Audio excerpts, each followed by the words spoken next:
4 दिनों के इंतजार के बाद आखिरकार वो घड़ी आ गई जिसका लाखों श्रद्धालुओं को बेसब्री से इंतजार था। मां कामाख्या धाम के पवित्र कपाट अब भक्तों के लिए खोल दिए गए हैं। अंबुबाची महायोग के सफल समापन के साथ एक बार फिर नीलाचल पर्वत पर जय मां कामाख्या के जयकारे गूंज उठे।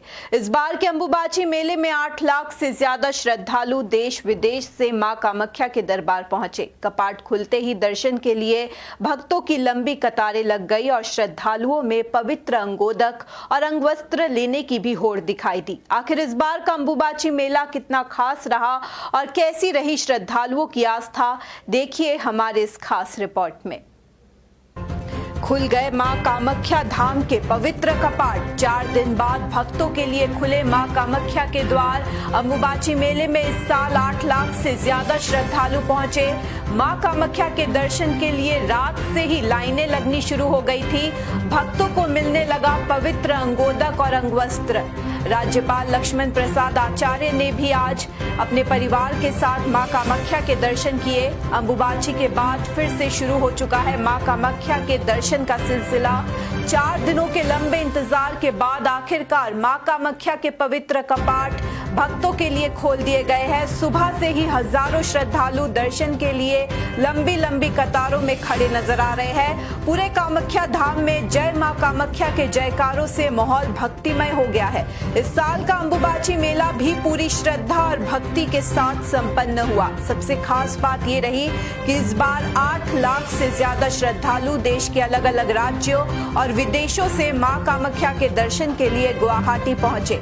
इतनी बड़ी संख्या ने एक बार फिर साबित कर दिया कि अंबुबाची मेला सिर्फ असम ही नहीं बल्कि पूरे देश के सबसे बड़े धार्मिक आयोजनों में से एक है। हर साल की तरह इस बार भी मां कामाख्या मंदिर अंबुबाची महायोग के दौरान 4 दिनों के लिए बंद रखा गया था। मान्यता है कि इस दौरान मां कामाख्या रजस्वला होती है। धार्मिक परंपराओं के अनुसार सभी विशेष पूजा और रस्में पूरी होने के बाद शुक्रवार सुबह मंदिर के कपाट दोबारा खोले गए। कपाट खुलते ही भक्तों की भारी भीड़ दर्शन के लिए उमड़ पड़ी।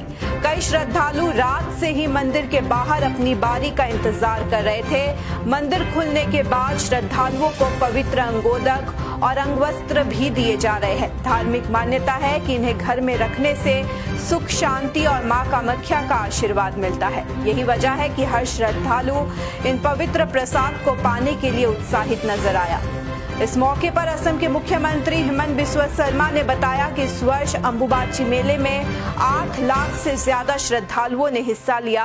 वहीं असम के राज्यपाल लक्ष्मण प्रसाद आचार्य भी अपने परिवार के साथ मां कामाख्या मंदिर पहुंचे, जहां उन्होंने पूजा अर्चना की और प्रदेशवासियों के सुख, शांति और समृद्धि की कामना की। अगर आप भी मां कामाख्या के दर्शन की योजना बना रहे हैं तो अब मंदिर के कपाट श्रद्धालुओं के लिए खुल चुके हैं, लेकिन भीड़ को देखते हुए यात्रा की योजना पहले से बनाकर ही जाए। अंबुबाची महायोग भले ही समाप्त हो गया हो, लेकिन मां कामाख्या के दरबार में आस्था का सैलाब अभी भी लगातार उमड़ रहा है।